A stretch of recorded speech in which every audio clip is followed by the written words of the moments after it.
Okay guys, yung unang makakarating sa pupuntahan natin sa kakainan natin, siya yung mag-uwi ng 1,000 pesos. Palakpakan muna tayo dyan.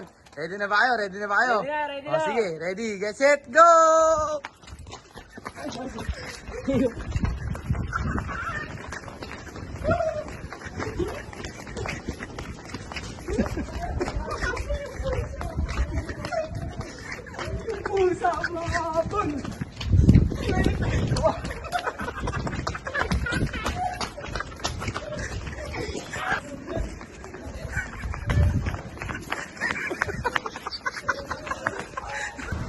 Ayun na!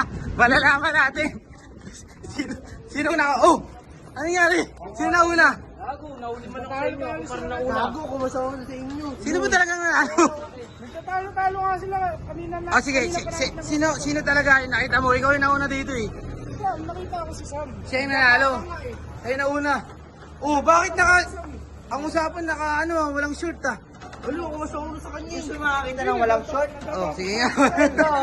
Ayan o. Oh, sige. Nanalo ka, ikaw ang nanalo. Alright. Sam, dahil ikaw ang nanalo, ito ang 1,000. Oh, agawin mo to. 1, 2, 3, 4, 5, 6, 7, 8, 9, 10, 1,000. Dahil ikaw nanalo, ikaw magbabayad dito. Paano siya nanalo? Paano may second place? Oh, ano nga, ito na pa ako eh. Anong gagawin natin? Baka yung susunod ha. Ano pa sabi mo? Mababayad ko to. Wala na pang bayad sa pagkain namin oh. Tignan mo.